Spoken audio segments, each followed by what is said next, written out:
guys, it's Jonny here from Drum Sample Shop, and in today's episode we're going to be mixing some live drums. Let's get into it. I've got some raw drum tracks here, and today we're going to show you how we're going to take these from raw to a fully mixed drum mix.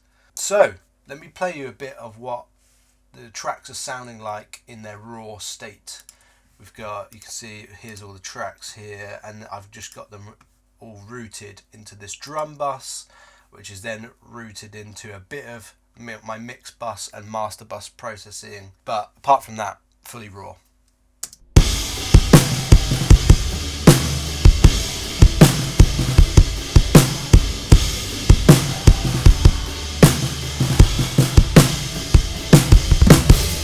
You can hear it's recorded pretty well, but it's sounding pretty raw, pretty organic, and we're going to try and make these a bit more punchy, a bit brighter. We're going to carve out some low mid muddiness, and we're really going to get these to cut through the mix. Maybe the first thing I would start with is I've got everything's panned in the middle and everything's set to 0 just in terms of volumes. So maybe I'll just start by bringing everything down, and I will slowly sort of get a fader balance of how I want all my tracks to sit. So let me just pull all these down. We'll start again.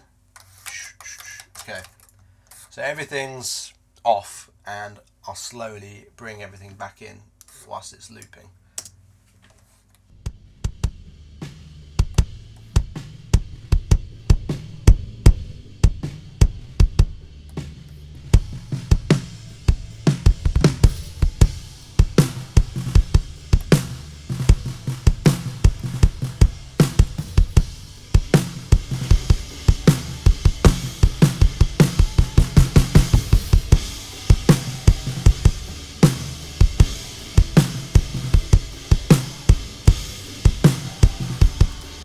Okay, well there's a very quick fader balance. I'm sure we'll readdress that in a minute, but that's good to get us started. Let me just do a bit of panning now. So I'm going to pan out the overheads all the way. I'm going to do the drums. This is a live mix, so I think I will pan them audience perspective, meaning that I'm looking at the drums, so I want my rack tom over there, my floor tom over there. The hi-hat's going to be over that side as well, so let me just do that. So rack about 50% over there, floor 50% over there. Let's move the hats all the way over, well maybe not all the way, 75%, something like that. Kick and snare I'll leave down the centre. Let's listen to that panning now.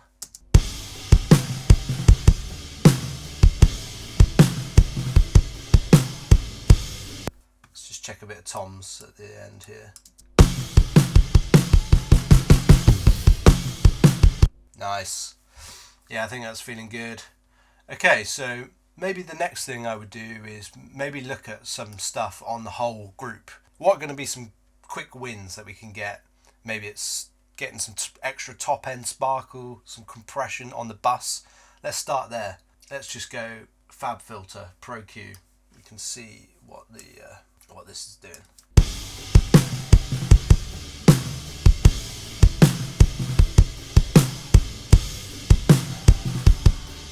Bit of extra sparkle in the 10K. I think that's sounding nice. Let's see if there's any low mids we can carve.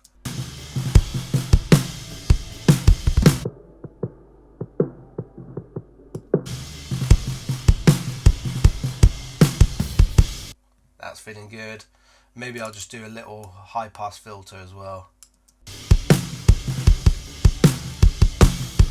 And now I'm thinking maybe we can do a little bit of a bump at this kind of 50 Hertz, just a little bit of subtle low end.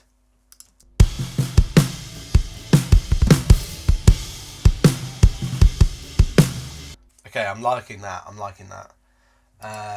Okay, let's get some compression now on the whole bus.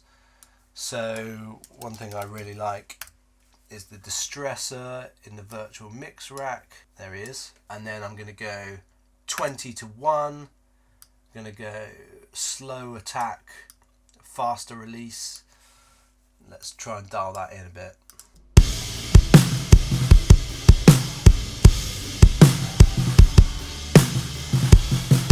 cool trick on this, if you hold shift, it will turn up the input and turn down the output to sort of compensate for the volume.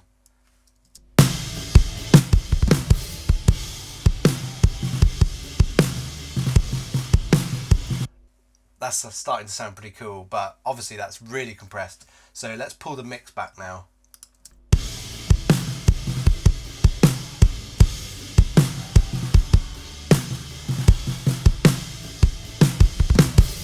Something like that's pretty cool. Okay, let's move on to some of the individual tracks. Maybe the first thing I'm going to do is just going to load up this BX console on every track. I kind of like this approach of using one channel strip or one console for the whole drums, almost like I'm mixing on an analog console. That's going to kind of glue all the tracks a little bit together with the same sort of flavour, and I love this because it's just so quick and easy to use. You'll notice I kind of don't like to solo things too much. I kind of like to hear the whole mix in context, how everything's working together. So let's start EQing the kick drum.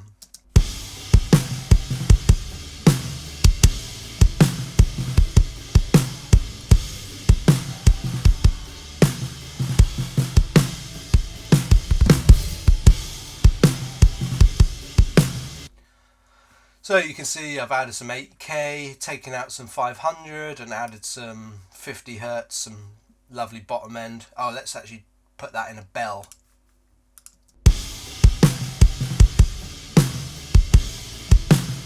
Yeah, a bit more focused in the low end. Okay, I'm going to add some compression now.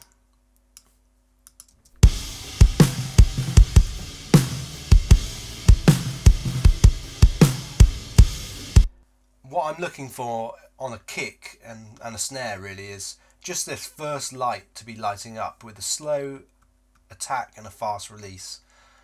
And that's really going to add some punch and some transient to our close mics. That's pretty cool. I'm happy with that. Let's move on to the kick out.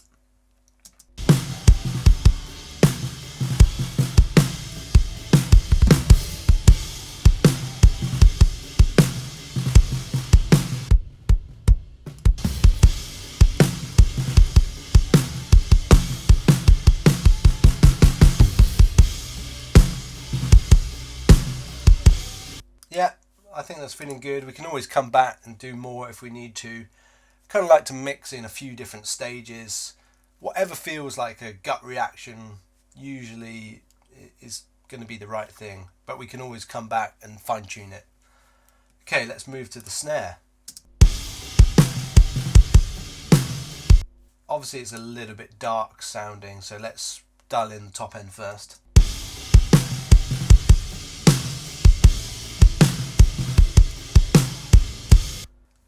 I love to get a bell, and let's look for some beefiness that's going to punch you in the stomach for the snare. That's the sound I love. There it is. That's obviously really cool, but it's now brought up some muddiness, so let's try and carve some of that back out. Sometimes it's helpful to turn up the frequency that you want to take out to hear it and then take it out.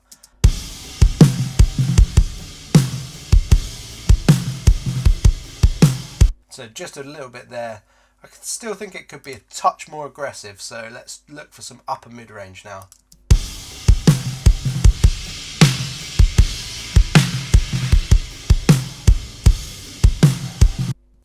Pretty cool. Let's get some compression.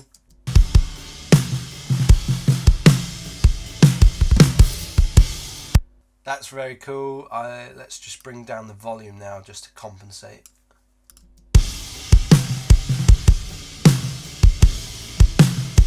I'm liking that. Let's go to snare bottom. I'm going to dial in the compression first this time. So I quite like a fast attack on my snare bottom, so to get some splatty, kind of the wires rattling and all that kind of sound.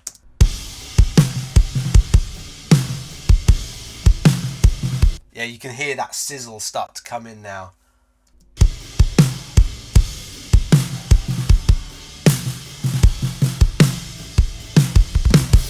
just going to check the polarity and make sure the snare mics are in phase with one another.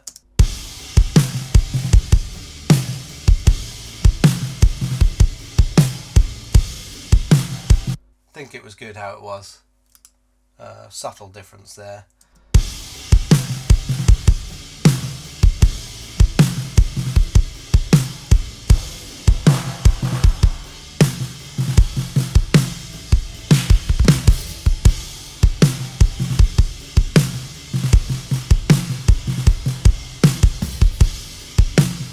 Okay, one thing I'm noticing now, I'm just going to check the bleed on the snare.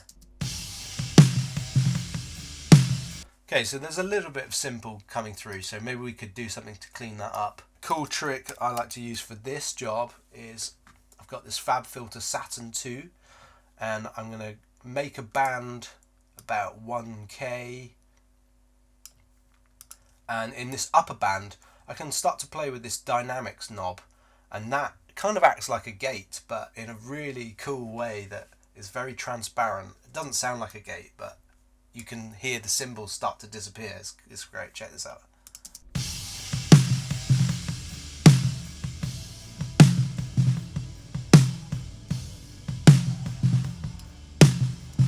Something like that sounds very natural. We're getting all the ghost notes and the attack of the snare, but we're losing all that cymbal bleed, so I think that's a win. Okay, let's skip over the toms and the hats. I'm going to come back to those. Let's go to the overheads. Okay, maybe something we could do is group them together. So I'm going to make an overhead group. I'm going to go turn off follow globals, and I'm going to turn on all of these. What that's going to do is group all of the EQs and all our plugins together. So whatever we do on one channel, let me show you. Say OK.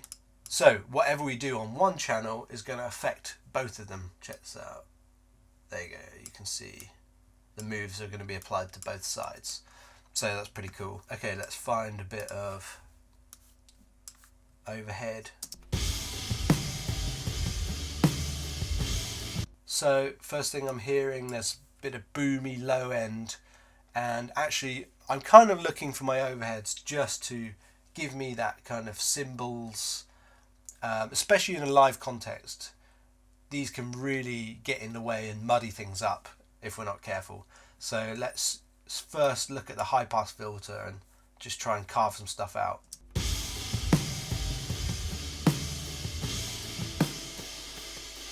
That's a bit much for me, so let's bring it back a bit.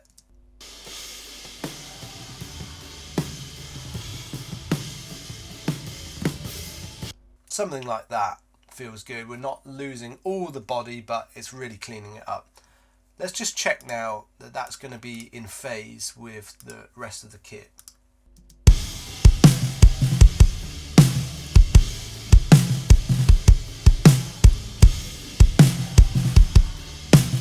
I think it's feeling good actually. Next thing, let's carve maybe some 700, some more muddiness. That kind of stuff.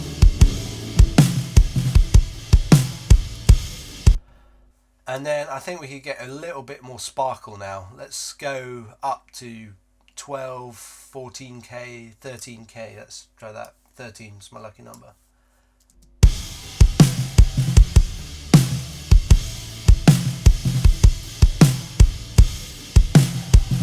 I like that, but now I'm starting to hear some 4K, some upper mid-range that's a bit harsh, so let's dial that out a bit.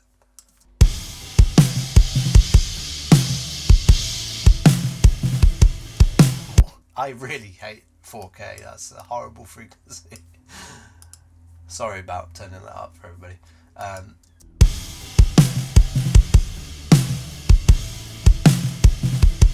That's sounding pretty cool.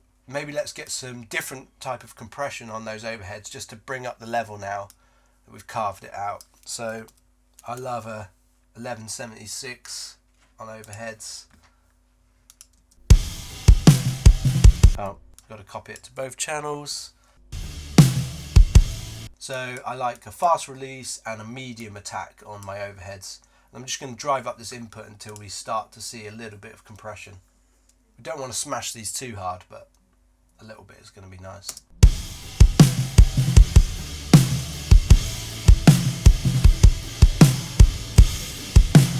And I'll pull down the output now to a level I think is going to work.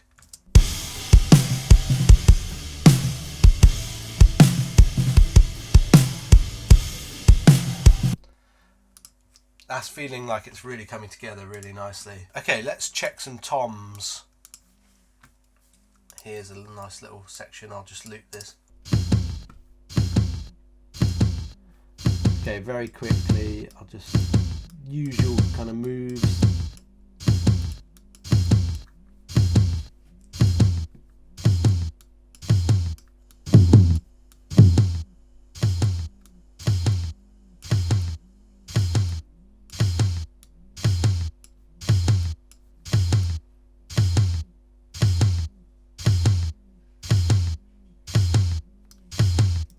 Let's copy over that Saturn and see if that cleans up some of the cymbal bleed.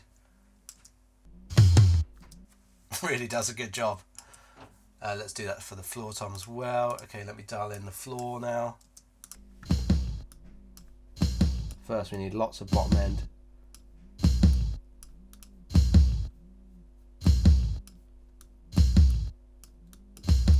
Get some compression.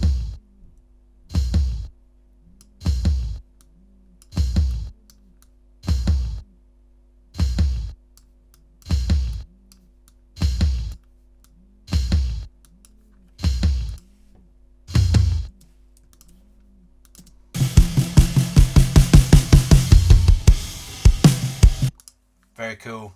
I think that's working. Okay, let's see if there's a bit with some hi-hats.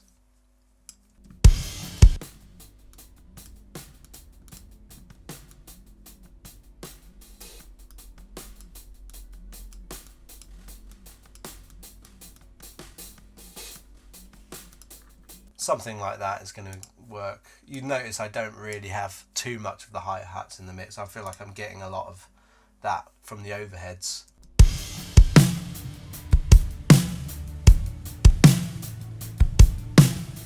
Okay, cool. Maybe let's add some reverb now. So let's take our snare and our toms, and I'm just going to create a new track. Let's call this drum verb. Make sure this is rooted to our drums. And let's find cool reverb. I like the Valhalla plate. And let's start dialing this in.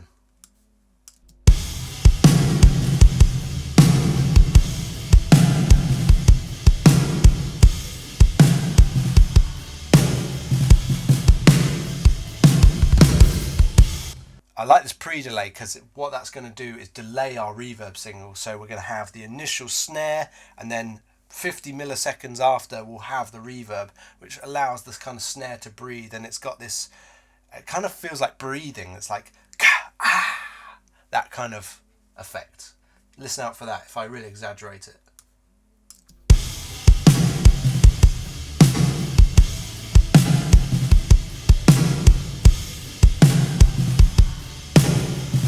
I think something like that is going to be really cool, but it's obviously too loud, so let's dial in the mix. I'll bring it to nothing and bring it back up.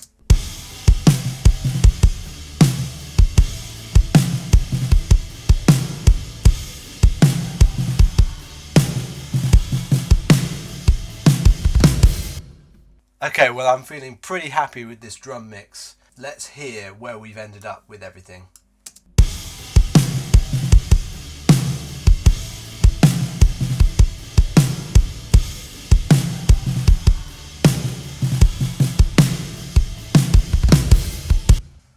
I hope you've enjoyed this video. I hope you've learned something. Let us know in the comments what kind of things you want to see, and don't forget to like and subscribe, and we'll see you guys soon. Thanks so much.